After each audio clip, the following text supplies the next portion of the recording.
Welcome to Off the Record.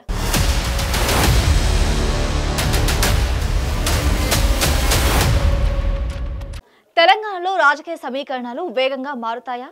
రానున్న శాసనసభ ఎన్నికల నాటికి ఊహించని మార్పులతో రాజకీయం వేడెక్కుతుందా? దీనికి పునాది వేసింది ఎవరు? CM Ramesh versus KTR comments వెనుక అసలు రహస్యం ఏంటి?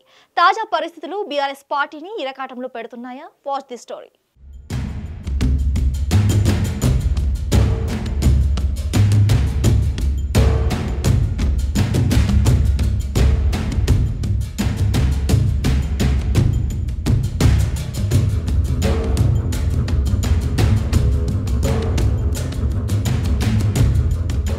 భారతదేశంలోని ఏ రాష్ట్రంలో అయినా ఏ వ్యాపారవేత్త అయినా కాంట్రాక్టులు తీసుకోవచ్చు, వ్యాపారాలు చేసుకోవచ్చు. ఇది రాజ్యాంగం కల్పించిన హక్కు. తెలంగాణ ఉద్యమ కాలంలో ఆంధ్ర వాళ్లకు కాంట్రాక్టులు ఇవ్వడం ఏంటని అప్పటి టీఆర్ఎస్ నేతలు రోషయ్య, కిరణ్ కుమార్ రెడ్డి ప్రభుత్వాలను ప్రశ్నించేవారు. తర్వాత తెలంగాణ రాష్ట్రం ఏర్పడిన తర్వాత అందులోనూ బీఆర్ఎస్ 9 ఏళ్ల పాలన సమయంలో కూడా ఆంధ్ర వాళ్లకు తెలంగాణలో కాంట్రాక్టులు దక్కాయి. దీన్ని ఎవరు క్వశ్చన్ చేయలేదు. అంతా వ్యాపారంలో భాగంగా చూసారే తప్ప ప్రాంతీయ సమస్యగా భావించలేదు.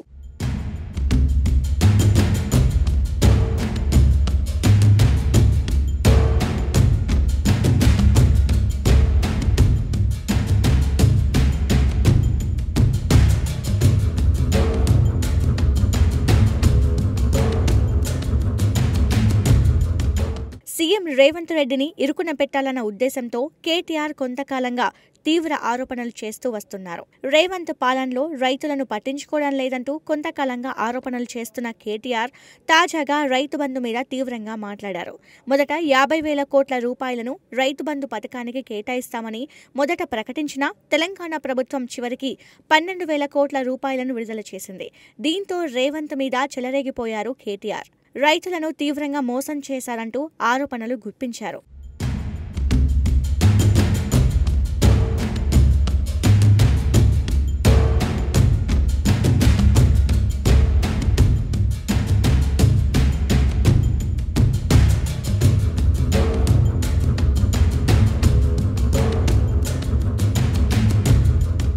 ఆ తర్వాత కేటీఆర్ డైలాగ్ మారింది. సడన్ గా ఆయన టార్గెట్ సీఎం రమేష్ అయ్యారు. సీఎం రమేష్ కు చెందిన ఓ కంపెనీకి 1,000 కోట్ల రూపాయల కాంట్రాక్ట్ ఇవ్వడం ఏంటని ప్రశ్నించిన కేటీఆర్ ఈ సందర్భంగా ఆంధ్ర, తెలంగాణ కామెంట్ను తెర మీదకు తీసుకొచ్చారు. ఉద్యమ కాలంలో వాడిన డైలాగ్ మరోసారి పేల్చాలని చూశారు. కానీ అది బూమ్రాంగ్ అవుతుందని కేటీఆర్ ఏమాత్రం ఊహించలేకపోయారట.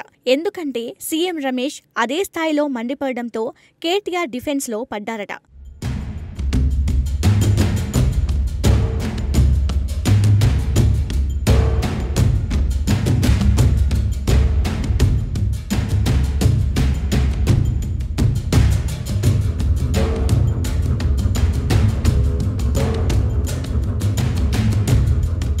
కేటీఆర్ చేసిన కామెంట్ వెనకాల కాంట్రాక్టుల మంజూరు కంటే రాజకీయ కోణం బలంగా ఉన్నట్లు తెలుస్తోంది.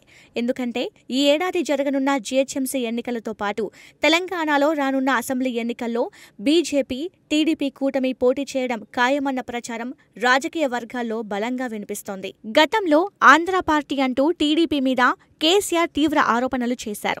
రెండోసారి బీఆర్ఎస్ అధికారంలోకి రావడానికి ఆ నినాదమే ఊతంగా మారింది. కానీ ఇప్పుడు పరిస్థితులు మారుతున్నాయి. ఓవైపు బీజేపీ తెలంగాణలో క్రమంగా బలం పెరుగుతోంది. ఇందులో ఏమాత్రం అనుమానం లేదనేది విశ్లేషకుల మాట. ఇక తెలుగుదేశం పార్టీకి జంట నగరాలతో పాటు కొన్ని జిల్లాల్లో ఇప్పటికీ స్థిరమైన ఓట్ బ్యాంక్ ఉంది. ఇక బీఆర్ఎస్ పార్టీలో కీలకంగా ఉన్న నేతల్లో చాలా మంది టీడీపీ నుంచి వచ్చిన వాళ్లే. అందుకే ఈ రెండు కలిస్తే ఇబ్బంది పడేది బీఆర్ఎస్ పార్టీ మాత్రమే.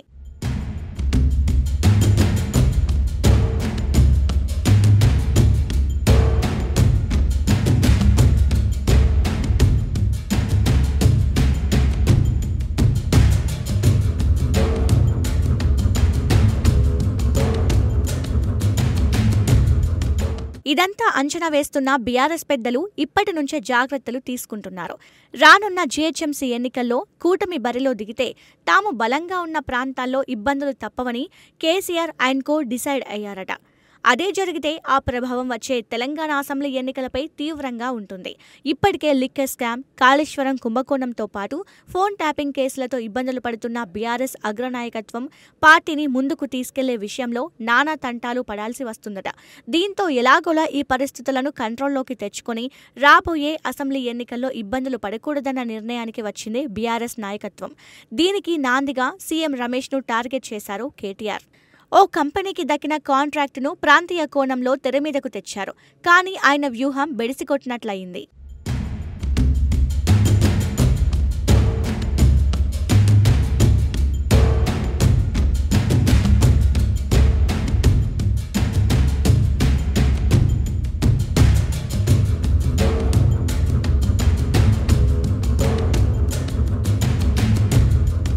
కేటీఆర్ ఆరోపణలకు తీవ్రంగా స్పందించారు సీఎం రమేష్.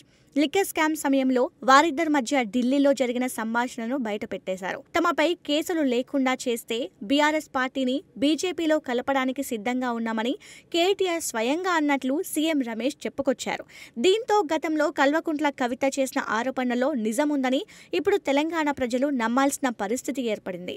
ఎందుకంటే ఇప్పటిదాకా KTR and team CM Ramesh comments మీద కౌంటర్ ఇవ్వలేదు. ఇచ్చే పరిస్థితి కూడా కనిపించడం లేదన్న విమర్శలు బీఆర్ఎస్ పార్టీలోనే కొంతమంది చెబుతున్నారట. ఇదే ఇప్పుడు కారు పార్టీకి ఇబ్బందిగా మారిందట. తాజా పరిస్థితులు ఇప్పుడు బీఆర్ఎస్ నేతలను ఇరకాటంలో పెడుతున్నారట. బీఆర్ఎస్ పార్టీ బీజేపీలో కలుస్తుందన్న ప్రచారం స్థానికంగా నేతలకు ఇబ్బందులు తెస్తున్నాయట. ఓవైపు స్థానిక ఎన్నికలకు పార్టీ క్యాడర్ రెడీ అవుతుంటే ఈ గోల ఏంటని జిల్లా బీఆర్ఎస్ నేతలు చిరాకు పడుతున్నారట.